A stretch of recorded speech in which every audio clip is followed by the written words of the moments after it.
Innovating Education Learning World in association with WISE, an initiative of Qatar Foundation.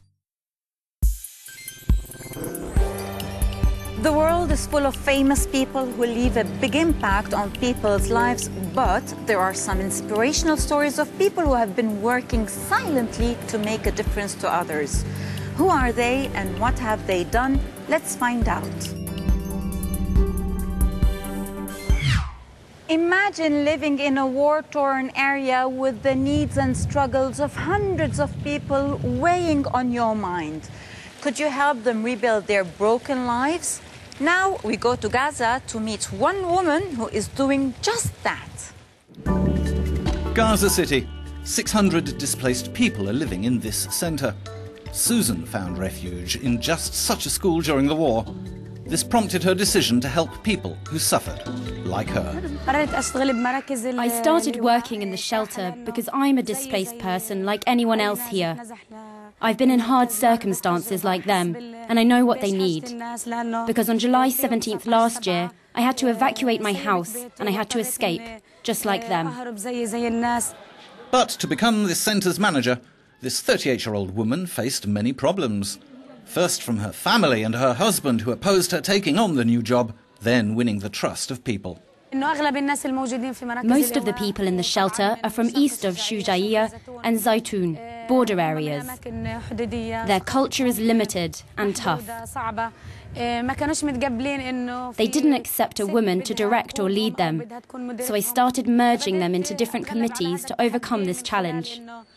At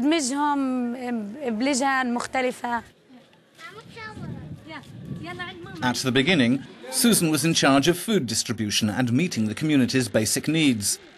Then she created committees with the community in order to implement cultural and educative activities. In this tutoring class for children who have difficulties at school, a drawing workshop helps them overcome their post-conflict traumatisms. The goal is to take out the emotional anger they have inside them. These children don't have homes anymore, and now they go to school and learn inside a class. But their homes are also a class, so this room is the only place for them to breathe.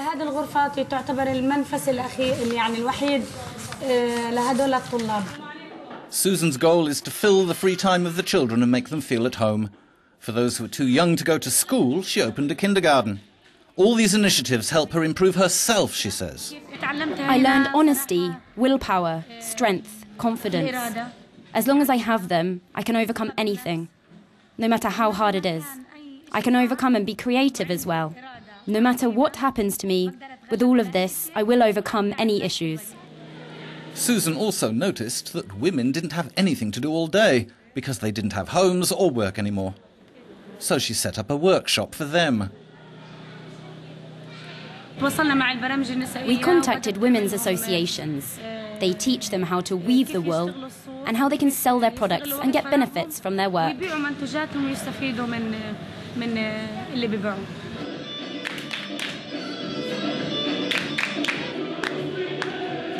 Susan sees her community as a family while she has become their leader. She hopes to be seen as a model for all women in Gaza. In underprivileged areas of South Africa where water and electricity are scarce, it can be difficult to provide quality education. How did one person's impressive management skills transform a rural school? Let's go find out.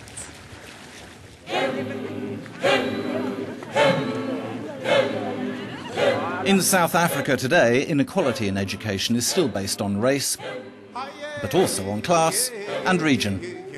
But one school in a rural area in the Eastern Cape is standing these notions on their heads. Most people here are uneducated. We don't have electricity, we don't have water, and there are no job opportunities. The one thing we do have is a good school, so we young people try to get a good education so that we can improve the living conditions in the area.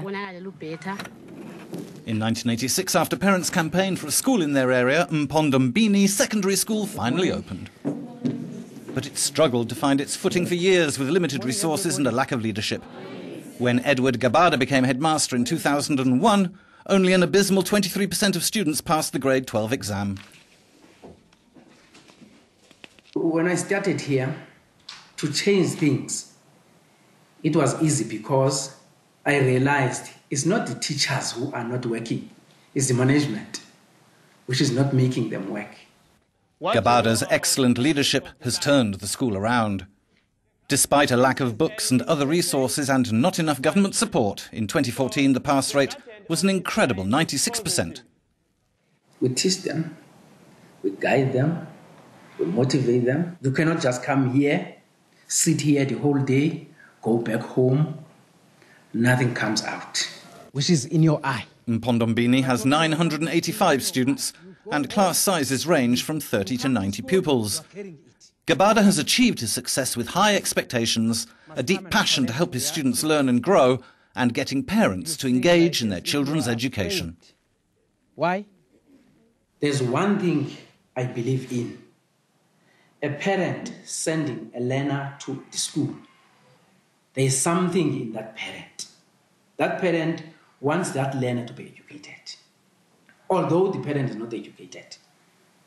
So mine then is to satisfy the parent. The Department of Basic Education here defines an underperforming student as one who scores less than 35% in their grade 12 exams. But Gabada knows if his students are to have successful futures, he must aim higher. My vision is that this school remains on top. That is why I have a slogan on that wall that says, "Learners first." In the future, I want to be something better, like a social worker, and help the people in my community so that they can live better lives. Inspiring and effective leadership has transformed this community. For a real impact in education across South Africa, other leaders should follow this example. After losing his arm at the age of just 14, one Chilean guitarist is striking a chord with people around the world. We meet him now to discover why. Chilean guitar player Andrés Godoy is not an ordinary musician. After being a highly skilled guitar player already in his childhood, he lost his right arm aged 14 in a work accident at his parents' mill. Yet Godoy reinvented himself as a guitar player with only one hand, developing his own technique called a tatap. His fight for his dreams, even if they seemed impossible, inspires people from Chile to China. What's interesting in my case is that the accident over time transformed into a blessing. I could transform the pain into happiness. It's the happiness of keeping on doing things against all odds, what I want to be. And what did I want to be? A musician. Motivating younger generations to fight against hardships and obstacles in life is the core of his program, called Sharing Experience, which uses different strategies to inspire pupils and open their hearts. It was impressive to see him play like this. It's the first time that I've seen a person playing with one hand. Thanks to his perseverance, he could carry on playing. He could travel and discover different places. He keeps on living his dream. Music is the key for his educational approach that turns raw emotion into motivation. I'm not doing this for money. What matters to me is that I like what I'm doing, and this pleasure allows for another kind of wealth, which comes from within. Godoy's vision about education extends to prisoners, male and female. He helps them produce music videos.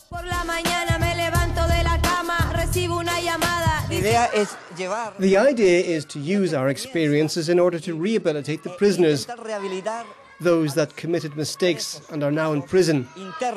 And through music, this project can help to set them free.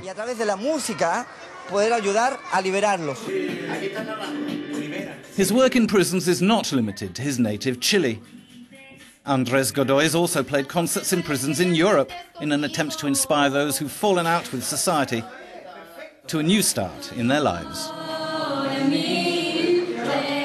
His philosophy of never giving up on one's dreams is the main message in motivational speeches he gives at schools, universities or cultural centres. Uno va a la desafinación, pero después uno aprende a controlar eso. What he's doing is really impressive, and the fact he comes to share it with us is equally entertaining and unique. He's a great artist. While the work in Chilean schools is dear to his heart, Godoy's international career as a guitarist is growing, with an extensive tour through Asia and a documentary film about his life to follow this year. Have you ever come across an inspiring person? Who were they and why did they make such a big impression on you? Let us know some of their stories on our social media pages. Goodbye. Learning World in association with WISE, an initiative of Qatar Foundation.